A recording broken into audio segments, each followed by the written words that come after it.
as a successful real estate agent at Matthews and Family Properties in suburban Connecticut. I should have felt proud of my achievements. At 32, I had already established myself as one of the top performers in our boutique agency. Yet, sitting at my cramped desk in the corner of our office, I couldn't shake the familiar feeling of being an outsider in my own family's company. My sister Charlotte and I had joined the family business 3 years ago, fresh out of our MBA programs. While we were twins, our parents made it clear from day one that we weren't equals in their eyes. Victoria, can you handle these rental renewals? I've got a meeting with that luxury developer Mom set up for me. Charlotte's voice carried across the office, dripping with her usual air of superiority. I already have 3 client meetings scheduled for today. I tried to keep my voice neutral, though frustration simmered beneath the surface. Victoria, dear, you know your sister needs to focus on the development projects. She's being groomed for leadership. Mom's voice made me freeze. I hadn't noticed her appearing in the doorway of her corner office. The words "being groomed for leadership" hung in the air like a heavy curtain between us. It was always like this. Charlotte got the premium listings, the development deals, the networking events. I turned back to my computer, swallowing the bitter taste of rejection that had become all too familiar. The rental contracts on my screen seemed to mock me with their mundane predictability. Yet despite being relegated to what my family considered lesser work, I had built something remarkable. My portfolio of rental properties had the highest retention rate in the company's history. My clients stayed because I treated them like people, not just numbers in a spreadsheet. I'll look at them after my meetings. I finally replied, my voice firm. Victoria, this isn't a request. Charlotte needs to prepare for her presentation. The future of our company depends on it. I watched as Mom placed her hand on Charlotte's shoulder, pride radiating from her expression. It was the same look I'd been chasing my entire life, but never seemed to earn. That evening, long after everyone else had left, I remained at my desk, meticulously reviewing each rental contract. The cleaning staff had become my only regular companions during these late hours. The soft whir of the vacuum cleaner provided a soothing backdrop as I worked, until voices from the conference room caught my attention. My parents were still here. Unusual for them to stay this late. Looking back, I could trace the pattern of favoritism to the very beginning of our careers. 3 years ago, when I first earned my real estate license, I had to fight for every opportunity. Mom, there's a new commercial property listing on Oak Street. I'd like to take it on. Oh, honey, those kinds of properties are too complex for someone just starting. Charlotte will handle it. But I refused to be sidelined. Instead, I focused on what they considered lesser properties, the small apartment buildings and family homes that made up our rental portfolio. That's where I met Rose Chen, a retired teacher who owned 3 small apartment buildings. She became my first real mentor in the business. You know, Victoria, most agents just see these buildings as numbers on a spreadsheet, but you take the time to understand the stories behind them. Rose taught me that real estate wasn't just about properties. It was about people. Under her guidance, I learned to see beyond the surface. Mrs. Chen, I noticed the vacancy rate in Building B has dropped since we implemented those community events. Because you understood that tenants stay longer when they feel part of a community. That's something they don't teach in real estate school. Within a year, word spread about my approach. Other property owners started requesting me specifically. The Chen properties have a 95% retention rate now. I think we could implement similar programs in your buildings, Mr. Rodriguez. I was building something unique, a portfolio based on relationships and trust, rather than just transactions. But my parents remained unimpressed. Every success was minimized, every achievement overlooked. That's nice, dear. But Charlotte just landed the Riverside Mall account. That's the kind of deal that really matters. Still, I persisted.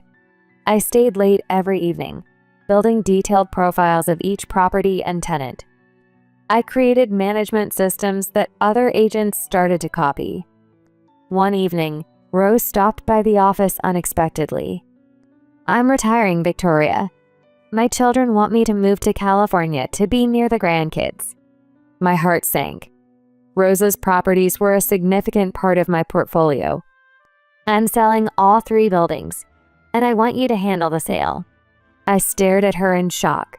"You know these properties better than anyone. More importantly, you care about the people living in them. I trust you to find the right buyer." The sale of Rose's properties became my first major test.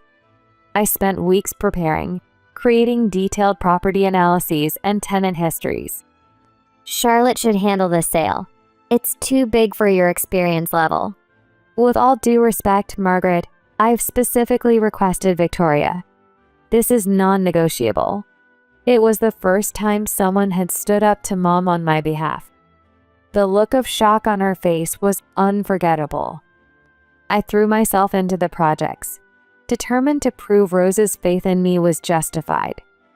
Every evening, I met with tenants, understanding their concerns about the sale. "I promise you, Mrs. Chen, I'll make sure the new owners understand the importance of maintaining the community you've built here." When the final bids came in, one stood out. Not because it was the highest, but because the buyer shared Rose's vision for the properties. "They're a family-owned company, Mrs. Chen. They've committed to keeping all current staff and maintaining the community programs we started. That's exactly why I trusted you with this, Victoria. You understand that real estate isn't just about the highest bid." The sale closed at $4.2 million, the largest deal I'd ever handled. But more importantly, not a single tenant moved out during the transition. I prepared a detailed presentation for our next company meeting, proud to share this achievement. "Oh, that's cute. But listen to this. I just got a lead on a potential $10 million development deal." "Wonderful, Charlotte. Victoria, you can help by handling the paperwork while your sister focuses on the important aspects." That evening, after everyone had left, I found a small package on my desk. Inside was a beautiful jade pendant and a note from Rose. "Never let anyone dim your light," the note read. "You have a gift, not just for real estate, but for understanding people. Don't let anyone tell you that's not valuable."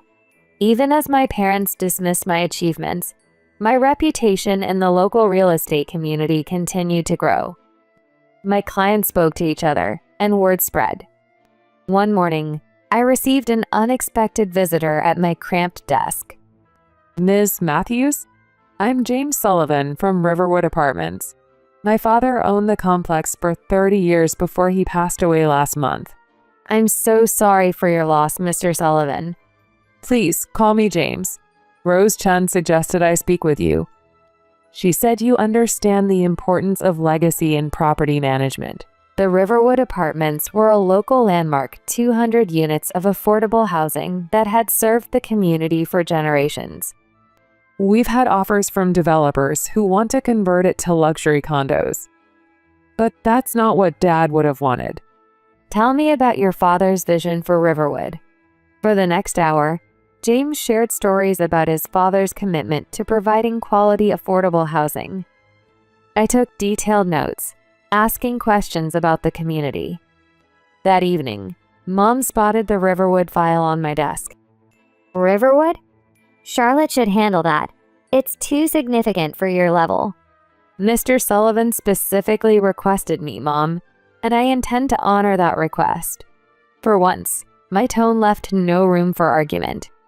Something in Mom's expression shifted, perhaps the first hint that she was losing control. Over the next few weeks, I worked closely with James, developing a management plan that would preserve his father's legacy while modernizing the property. "You're different from other agents we've met. They all talked about maximizing profits. You're the only one who asked about the people living here. The Riverwood project became a turning point in my career. Other property owners began to seek me out, drawn by my reputation for balancing profitability with community values. But with each success, the tension at home grew. Every new client who requested me specifically seemed to deepen my parents' resentment. I didn't know it then, but the Riverwood success would later become the foundation of my independent business.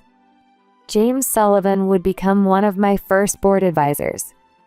Looking back, I realized that every slight, every dismissal from my family had pushed me to build something uniquely my own, a business model that valued people as much as profits.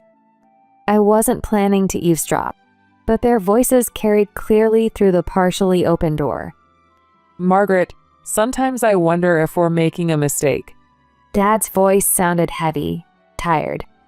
What do you mean, William? Having twins, Charlotte would have been enough. She's everything we wanted in a successor. My hands froze over my keyboard, my heart suddenly pounding in my ears. I know what you mean. Charlotte's special. She has that natural charisma clients love. But Victoria. There was a pause that felt like an eternity. Victoria's just there. We would have been fine with just Charlotte. The words hit me like physical blows. The spreadsheet on my screen blurred as tears threatened to fall. At least she's good with those rental contracts. Dad's dismissive tone made my stomach churn.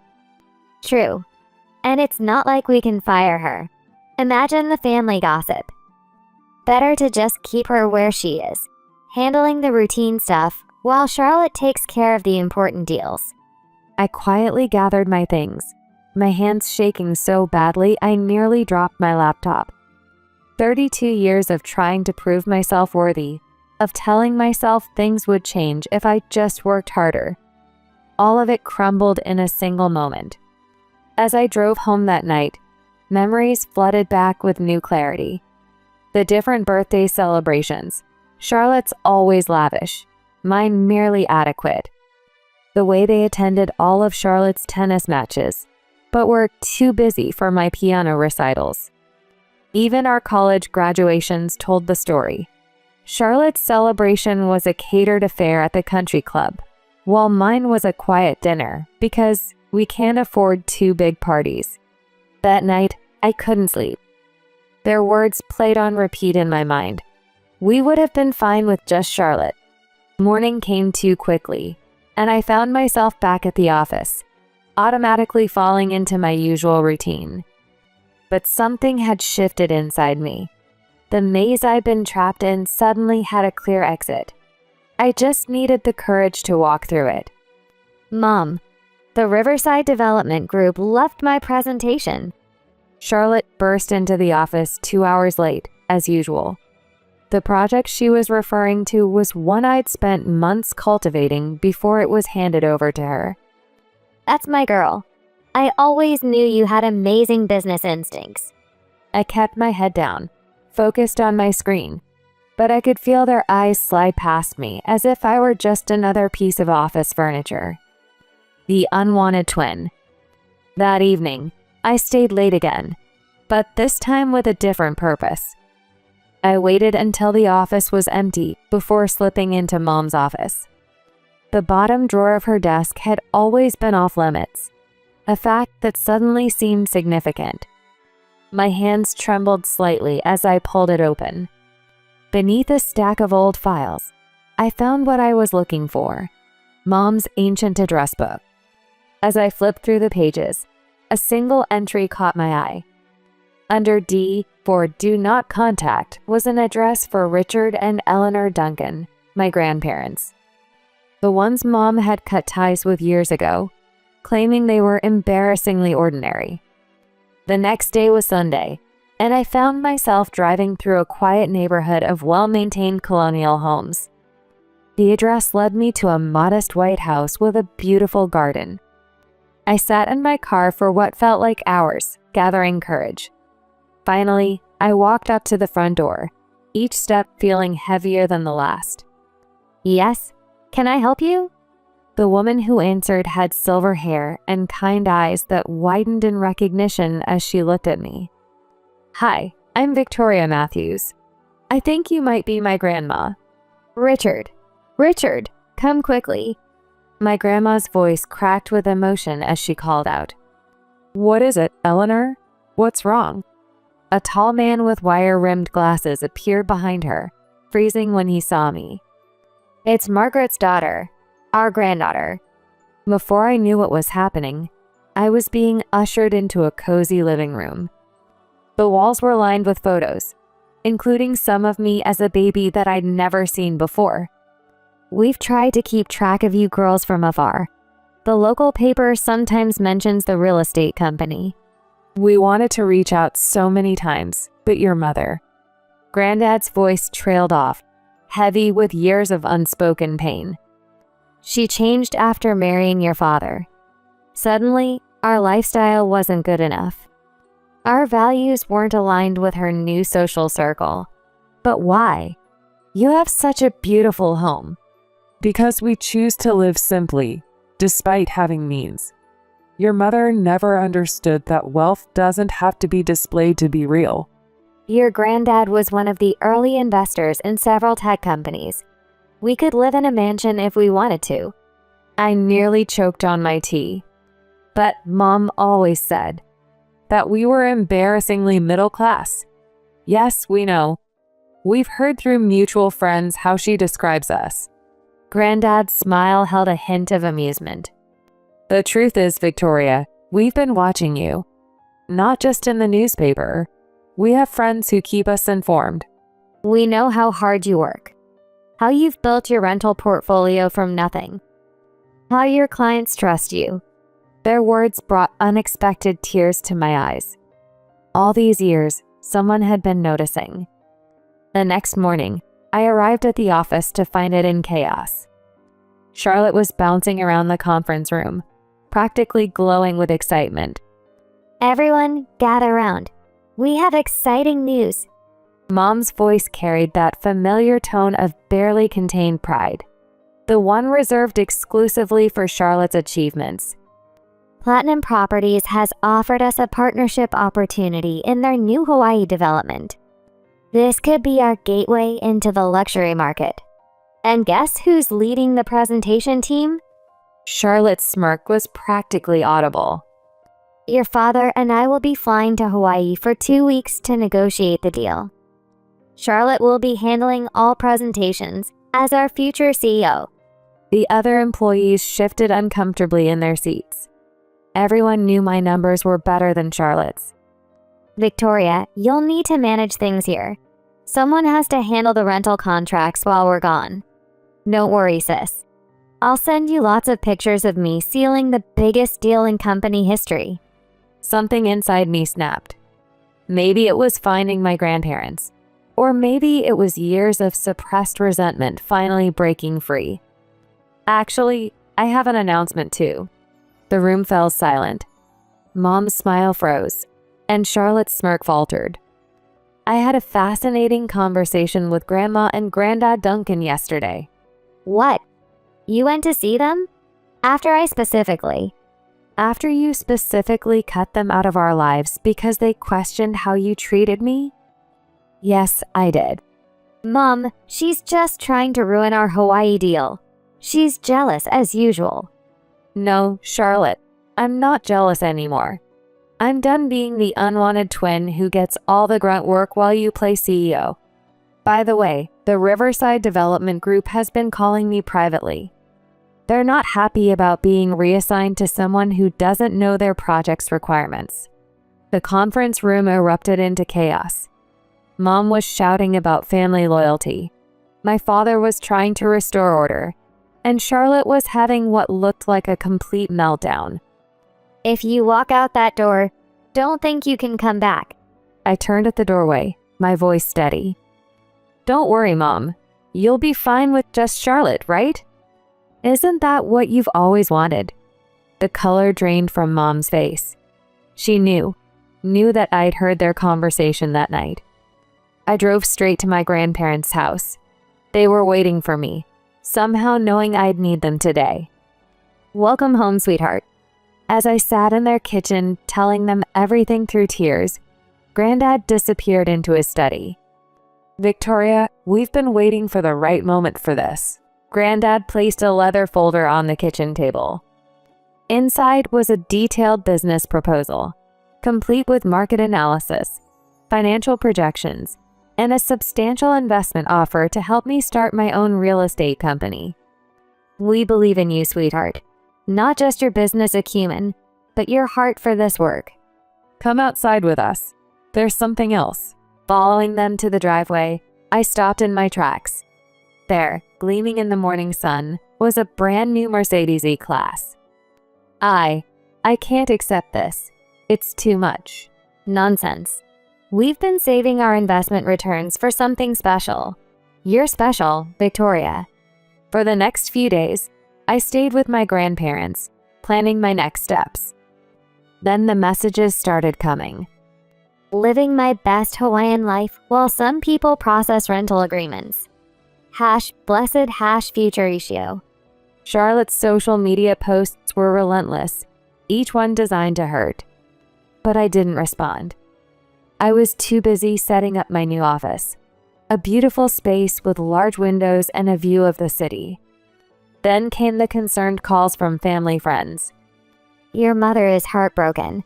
How could you betray your family like this?" Betrayal? Like wishing I'd never been born? My response was met with stunned silence. What they didn't expect was the response from our clients. One by one, they began transferring their contracts to my new company. Mrs. Richardson, our largest property owner, called Mom directly. "I've worked with Victoria for 5 years, Margaret.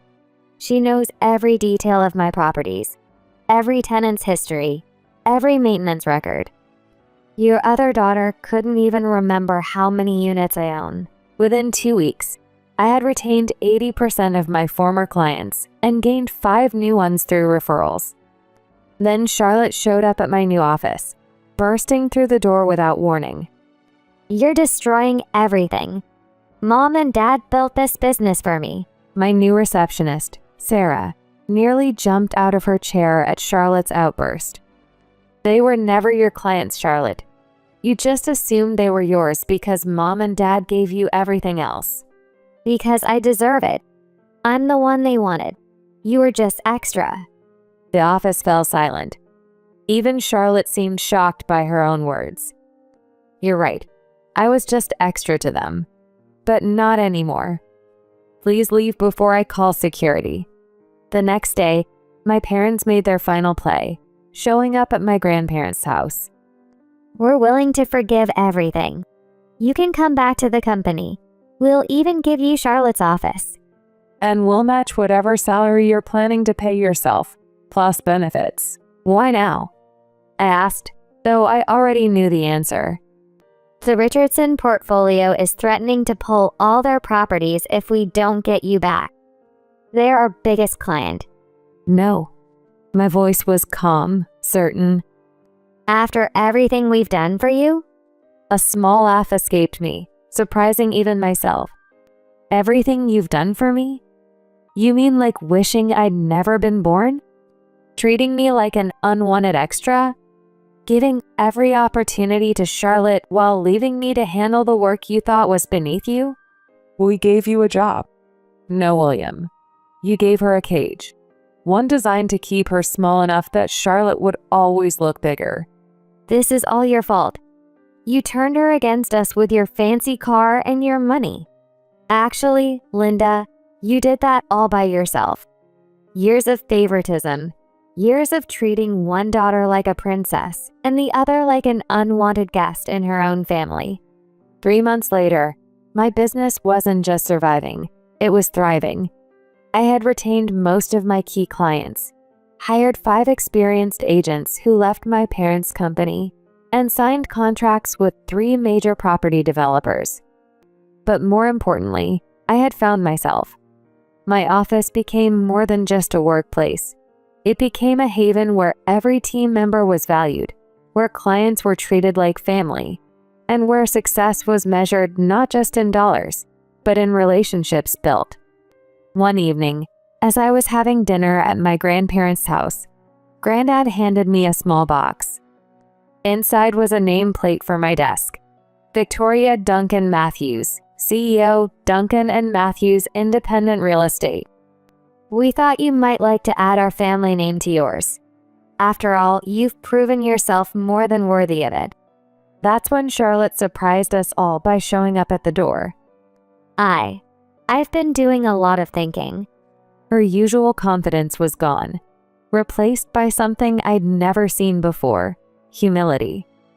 I've been watching how you run your company, how your employees respect you, how your clients trust you. I was wrong, Victoria, about everything. It wasn't an instant fix. Years of damage don't heal overnight. But it was a start. 1 year after opening Duncan and Matthews Real Estate, I hosted a special event in our expanded office space. Rose Chen had flown in from California specifically to attend. I knew you had it in you all along, Victoria. Look at what you've built. The office was filled with clients, colleagues, and friends. All the people who had been part of my journey. James Sullivan was there with his family, and my team members were proudly showing visitors around. In the corner, my grandparents were deep in conversation with Charlotte, who had completed her first month in our mentorship program. I never understood before. Victoria doesn't just manage properties. She builds communities. That's always been your sister's gift. She sees the humanity in business. Then a familiar figure appeared in the doorway. Mom, looking uncharacteristically uncertain. May I come in? The room fell quiet. This was her first visit to my office. Of course, Mom. Welcome to Duncan and Matthews. I've been doing a lot of thinking, watching what you've built here. I was wrong, Victoria. So wrong. She reached into her bag and pulled out an old photo album. I found this at home. Pictures from when you girls were babies. You were never extra, Victoria. You were always extraordinary. I just couldn't see it. As we looked through the photos together, I felt the last pieces of hurt beginning to heal. Success hadn't just changed my business. It had changed all of us. Today, Duncan and Matthews is known not just for our property management success, but for our community-first approach. Charlotte runs our mentorship program, helping new agents understand that real estate is about more than just transactions. My parents' company has adopted many of our practices, and we now collaborate on community development projects. Mom and Dad attend our weekly family dinners at my grandparents' house, where we share stories, lessons, and laughter. But most importantly, I've learned that true success isn't measured by the size of your office or the number of deals you close. It's measured by the lives you touch and the communities you help build. I'm no longer the unwanted twin. I'm Victoria Duncan Matthews, and this is exactly where I was always meant to be. 6 months after starting my own company, I stood in my expanded office space, watching the sunrise paint the city skyline in shades of gold. So much had changed. My team had grown to 15 people, each chosen not just for their skills, but for their dedication to treating clients like family. The corner office I now occupied was bigger than my old cubicle, but it wasn't just the space that felt different. It was me. Victoria? Do you have a minute? Charlotte's voice was hesitant, so different from her old commanding tone. She had started coming by once a week, asking questions about property management, genuinely trying to learn. Mom and Dad's company, it's struggling. Without your clients and your team, they're having trouble maintaining their standards. I finally understand why. They built an empire, but you built relationships. I turned to look at my sister, really look at her. The perfectly polished facade was gone, replaced by something more authentic. Would you like to learn how? The words surprised us both. That evening, during our weekly family dinner at my grandparents' house, now a cherished tradition, I made an announcement. I'm starting a mentorship program at Duncan & Matthews. Charlotte will be our first participant. Your mother called yesterday. Grandma's words made me pause. She asked if they could join us for dinner next week. She said she's ready to listen. Looking around the table, at my grandparents who had given me not just support but understanding, at Charlotte who was learning to be not just a sister but a friend, at my team who had become family, I realized something profound.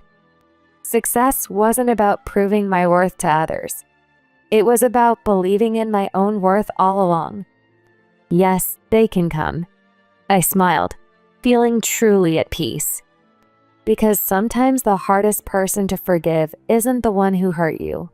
It's the part of yourself that believed you deserved it. I wasn't the unwanted twin anymore. I was Victoria Duncan Matthews, CEO, granddaughter, sister, mentor, and finally, completely and unapologetically myself.